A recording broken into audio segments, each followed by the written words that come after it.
video ini saya akan menjelaskan tentang pengertian geografi, objek-objek geografi, aspek geografi, konsep geografi, prinsip geografi, pengaruh unsur topologi.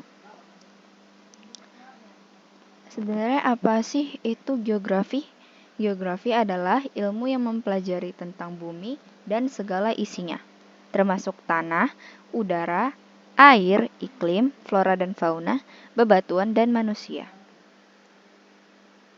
Cabang-cabang utama geografi terbagi menjadi dua, yaitu geografi fisik dan geografi manusia. Geografi fisik adalah yang mempelajari struktur lingkungan seperti iklim, bentang alam, dan pola alam lainnya. Geografi manusia adalah yang mempelajari dampak perilaku manusia terhadap lingkungan. Ini termasuk dampak budaya, ekonomi, dan politik. Selanjutnya kita akan membahas tentang objek studi geografi. Objek studi geografi adalah geosfer yang meliputi letak dan gejala atau fenomena yang terjadi. Objek studi geografi dibagi menjadi dua, yaitu objek material dan objek formal.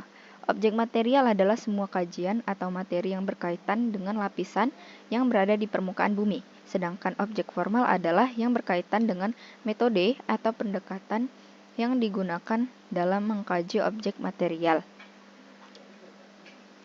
Objek material dibagi menjadi 5 sfer, yaitu atmosfer adalah lapisan udara, lingkup litosfer termasuk unsur-unsur iklim dan cuaca seperti hujan, awan, angin, kelembapan, dan suhu. Yang kedua adalah litosfer adalah lapisan batuan yang memiliki bentuk alam seperti pegunungan, plato, dataran rendah, dan lapisan tanah. Selanjutnya adalah hidrosfer adalah lapisan air seperti sungai, laut, danau, dan air tanah. Selanjutnya adalah biosfer adalah lapisan kehidupan yang meliputi kehidupan flora dan fauna. Dan yang terakhir adalah antroposfer adalah lapisan manusia dan kehidupan manusia termasuk jumlah penduduk, sistem sosial, ekonomi, politik, budaya, dan teknologi.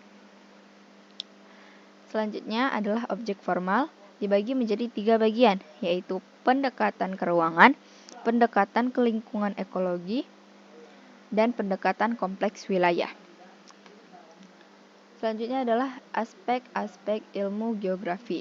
Aspek ilmu geografi ini terbagi menjadi 2, yaitu aspek fisik dan aspek sosial.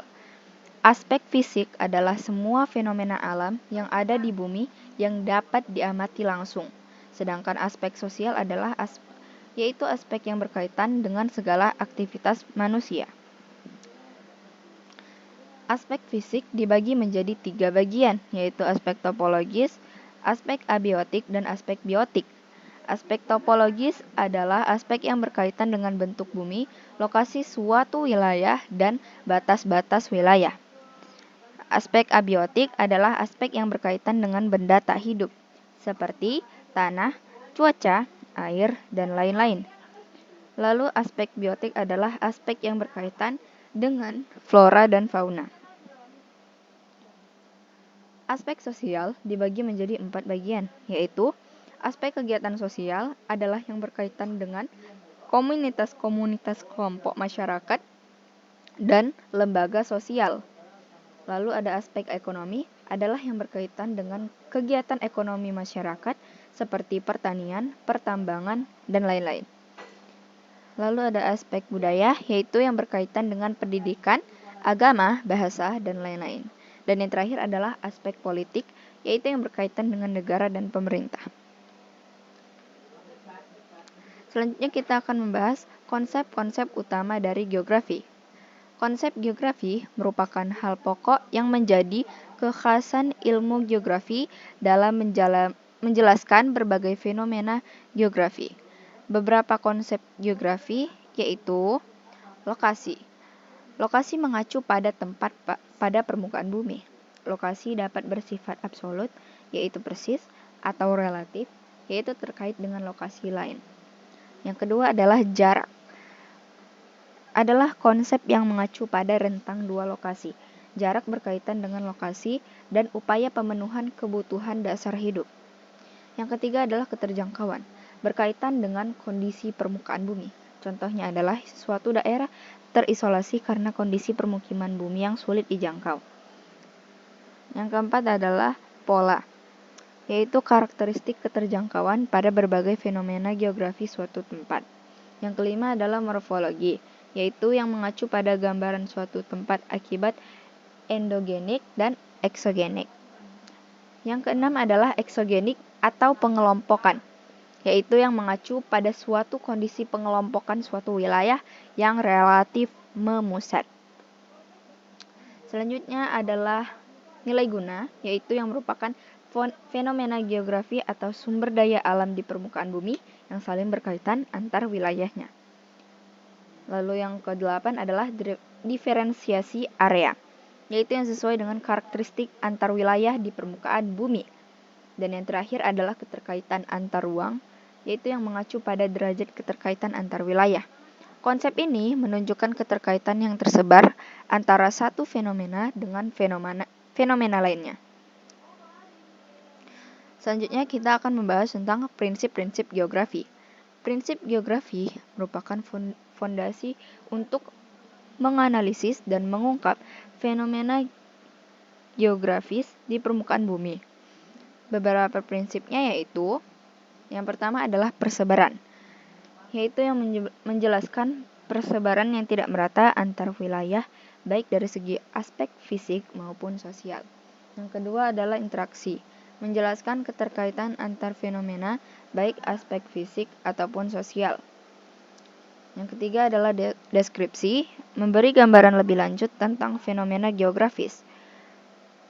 Dan yang terakhir adalah korologi, menjelaskan fakta fenomena geografis dilihat dari persebaran, keterkaitan, dan interaksi. Lalu selanjutnya, dan yang terakhir adalah pengaruh unsur topologi. Pengaruh unsur topologi terbagi atas letak, luas, bentuk, dan batas. Letak astronomis. Letak astronomis adalah letak suatu tempat yang dihubungkan dengan garis lintang dan garis bujur. Garis lintang adalah garis paralel pada pola bumi yang sejajar dengan khatulistiwa. Bujur adalah semua garis yang menghubungkan kutub utara dan kutub selatan, tegak lurus khatulistiwa. Letak geologis. Letak geologis adalah letak suatu tempat berdasarkan struktur batu-batuan yang ada di permukaan bumi. Pengaruhnya adalah daerah gempa. Selanjutnya adalah letak geografi, dilihat dari posisinya di muka bumi. Contohnya, Indonesia terletak di antara dua benua dan dua samudra. Pengaruhnya adalah tropis sepanjang tahun, kaya flora dan fauna. Letak berdasarkan morfologi di suatu tempat di muka bumi, pengaruhnya jenis tanaman, kandungan mineral, kepadatan jenis bangunan. Setiap wilayah akan memengaruhi jenis tanaman. Letak maritim. Letak maritim adalah letak suatu daerah ditinjau dari sudut kelautan. Contohnya adalah Indonesia dikelilingi 3 lautan besar. Pengaruhnya adalah kaya akan hasil laut. Hubungan dengan negara lain akan lebih mudah. Letak sosiokultural adalah letak suatu daerah berdasarkan keadaan sosial budaya daerah yang bersangkutan terhadap daerah sekelilingnya. Lalu selanjutnya adalah luas dan bentuk. Luas akan sangat menguntungkan. Bentuk, panjang, bulat atau kepulauan. 6.000 pulau di Indonesia belum memiliki nama. 30% ikan terkenal memiliki protein tinggi berada di Indonesia. Garam, agar-agar, terumbu karang berpotensi di Indonesia. Batas. Batas alam di Indonesia adalah sungai, laut, pegunungan, batas-batas, tembok, kawat berduri, dan lain-lain. Sekian video saya. Kalau ada kesalahan yang terdapat pada video saya, mohon dimaafkan. Terima kasih.